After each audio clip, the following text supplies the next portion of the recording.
Assalamualaikum warahmatullahi wabarakatuh.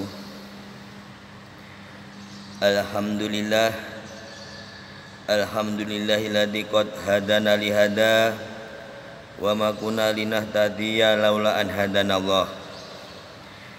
Asyhadu an la ilaha illallah wahdahu la syarikalah wa asyhadu anna Muhammadan abduhu wa rasuluh. Allahumma sholli wa sallim wa barik ala Muhammadin wa ala alihi wa ashabihi wa man tabi'ahu bi ihsanin ila yaumiddin. Ya ayyuhalladzina amanu taqullaha haqqa tuqatih wa la tamutunna illa wa antum muslimun. Ya ayyuhan nasu taqu rabbakumul ladzi khalaqakum min nafsin wahidah wa khalaqa minha zawjaha wa batha minhuma rijalan katsiran wa nisaa wa taqullaha alladzi tasaaluna bihi wal arham innallaha kana 'alaikum raqiba. Ya ayyuhalladzina amanu taqullaha wa qulu qawlan sadida yuslih lakum a'malakum wa yaghfir lakum dzunubakum wa may yuti'illahi wa rasulahu faqad faza fawzan 'aziman. Fa inna asdaqal hadisi kitabullah wa khairul hadyi Muhammadin sallallahu alaihi wasallam wa syarrul umur muhdatsatuha wa kullu muhdatsatin bid'ah wa kullu bid'atin dhalalah wa kullu dhalalatin finnar. Jamaah rahimakumullah, sesungguhnya Allah mengutus para rasulnya dengan petunjuk dan pembawa agama yang benar. Allah mengutus mereka sebagai pembawa kabar gembira, sebagai dai untuk mengeluarkan manusia dari kegelapan syirik menuju cahaya tauhid. Jika Allah mencintai seorang hamba, maka Allah akan menjadikan hatinya cinta kepada orang-orang yang soleh, cinta kepada kebaikan, cinta kepada kebenaran, cinta pada amal-amal Islam, dan menjadikan hatinya benci kepada kemaksiatan. Oleh karena itu, sebagai umat Nabi Muhammad SAW, kita adalah termasuk umat yang sangat beruntung, sehingga untuk menindaklanjuti 3 wasiat Rasulullah SAW yang telah saya sampaikan pada tausiah yang sebelumnya, bahwa Rasulullah SAW telah berwasiat kepada kita umatnya, yaitu umat Islam, ittaqillaha haitsu ma kunta wa atbi'i sayyi'atal hasanah tamhuha wa khaliqin nasi bi khuluqin hasan. Yang pertama yaitu agar kita bertakwa dimanapun kita berada. Yang kedua, kita agar selalu mengikuti kejelekan, perbuatan dosa, perbuatan buruk kita, yaitu dengan perbuatan-perbuatan baik, dengan amalan-amalan soleh. Niscaya ini akan menghapus dari dosa-dosa yang sebelumnya. Dan wasiat yang ketiga yaitu agar kita bergaul dengan manusia dengan akhlak yang mulia. Tentang wasiat yang pertama, yang kedua sudah kita jelaskan panjang lebar pada pertemuan sebelumnya. Maka pada kesempatan ini saya akan menjelaskan lebih lanjut, yaitu wasiat yang ketiga, bahwa kita dianjurkan oleh Rasulullah supaya bergaul di antara sesama manusia, sesama saudara, yaitu dengan akhlak yang mulia. Karena Rasulullah Shallallahu Alaihi Wasallam hakikatnya diturunkan ke dunia ini, kata beliau, innama bu'ithtu liutamima makarimal akhlak. Aku diutus sesungguhnya untuk memperbaiki akhlak manusia. Sehingga agar kita mempunyai akhlak yang baik sebagaimana yang diperintahkan dan dianjurkan oleh Rasulullah dan dicontohkan oleh Nabi kita Nabi Muhammad Shallallahu Alaihi Wasallam. Bahkan Rasulullah itu digambarkan saking baik akhlaknya itu bagaikan Quran yang berjalan. Terutama kita prihatin umat Islam khususnya para kaum remaja. Kalau kita amati saat ini bagaimana cara bergaulnya antara sebaya mereka, terutama yang lain jenis, yang sudah remaja, remaja putra, remaja putri, sudah mayoritas meniru cara bergaulnya para bintang film, para orang barat, sehingga jauh dari akhlak yang dicontohkan Rasulullah Shallallahu Alaihi Wasallam. Sementara di dalam ajaran Islam, kalau kita sudah balik antara laki-laki dan perempuan itu ada batas-batas yang harus kita ketahui. Jadi tidak sembarang kita bergaul, tapi kita tidak tahu norma-norma yang ditetapkan oleh ajaran Islam. Rasulullah Shallallahu Alaihi Wasallam sangat khawatir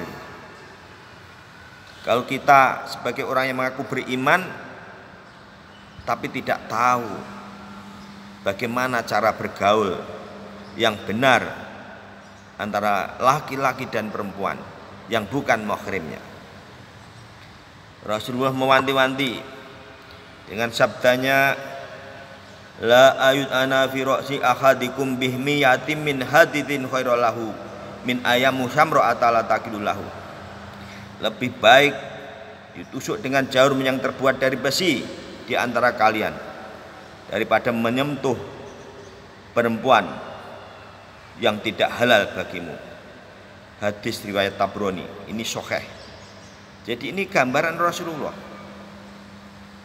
Ditusuk kepala kita, dipaku,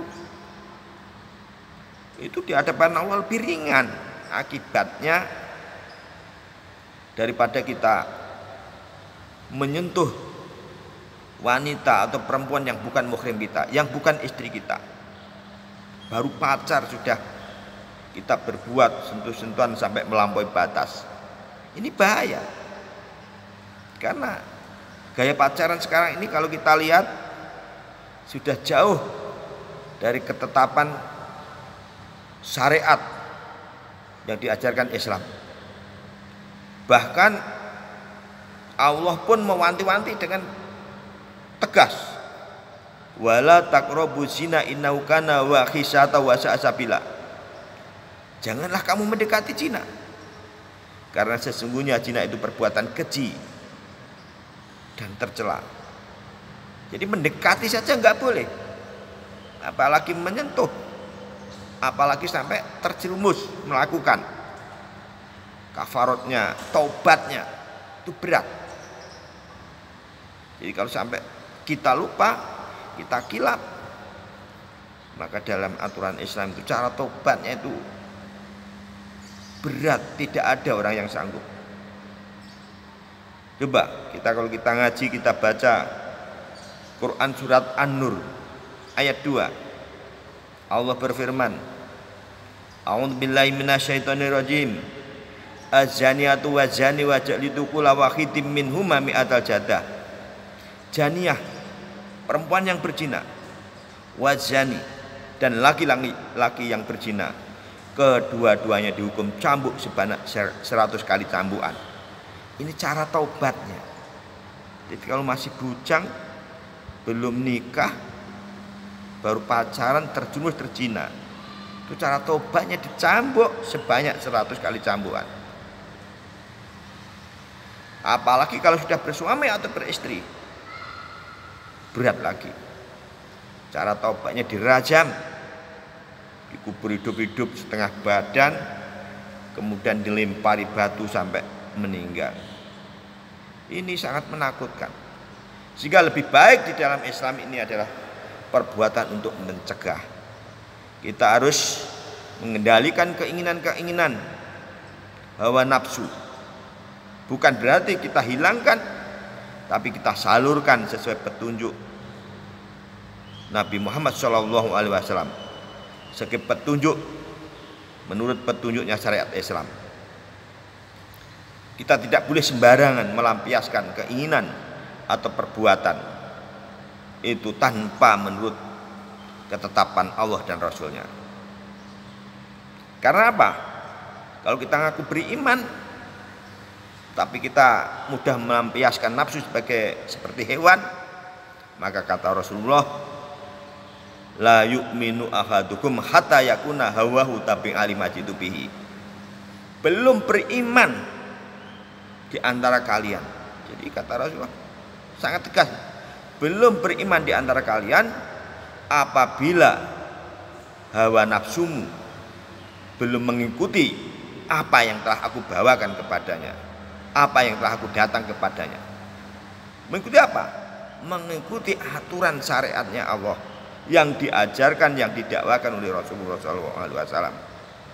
Sehingga katakanlah kalau manusia yang sudah balik, sudah arahnya ke sana, maka harus dengan cara ijab qabul yang sah dulu. Tidak boleh kita asal suka sama suka melakukan sebagaimana hewan atau binatang. Karena apa? Dosanya besar. Dan itulah akhlak yang saat ini harus kita punyai. Karena di media massa, di YouTube, di film-film itu sudah menampilkan hal-hal seperti itu, memang sengaja oleh orang-orang di luar sana, di luar Islam, yang mungkin gak punya agama.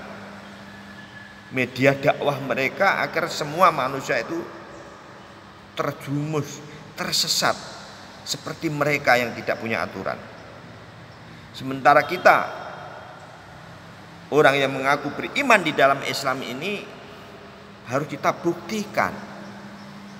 Jadi kalau kita mengaku iman dan Islam, ya kita kendalikan semua keinginan, semua hawa nafsu kita itu kita salurkan menurut ketetapannya Allah, menurut syariatnya Allah, menurut apa yang diajarkan oleh Rasulullah. Tidak asal suka sama suka jadi. Na'udzubillah min dzalik. Kita harus berdoa untuk diri kita, untuk keluarga kita, untuk anak turun kita, cucu kita, saudara kita yang beriman. Mudah-mudahan selalu terbimbing oleh Allah, sehingga di dalam menjalani kehidupan yang singkat ini, kita benar-benar menjadi umat Muhammad, itu umat yang bertakwa kepada Allah SWT, yang diselamatkan dari segala godaan setan yang menyesatkan dan menjerumuskan. Jamaah yang berbahagia, mudah-mudahan tausiah yang singkat ini bisa kita jadikan sebagai bahan renungan, sehingga kita terbimbing oleh petunjuknya Allah seiring dengan tambahnya umur kita. Artinya kita, jatah hidup kita di dunia ini semakin singkat. Kita akan segera meninggalkan dunia ini, yaitu menuju kampung akhirat. Di dalam arti kita melalui kematian. Setiap yang hidup pasti akan mati. Sebelum kita dipanggil Allah, maka kita harus siapkan bekal semuanya. Mumpung ini di bulan Ramadan ini, kita perbanyak amal-amalan soleh, kita banyak bertaubat kepada Allah, sehingga pada saatnya Allah memanggil kita, kita sudah dalam keadaan penuh ampunan, penuh maghfirah, sehingga meninggal kita dalam keadaan husnul khotimah. Kurang lebihnya mohon maaf yang sebesar-besarnya. Wabillahi taufik wal hidayah. Wassalamualaikum warahmatullahi wabarakatuh.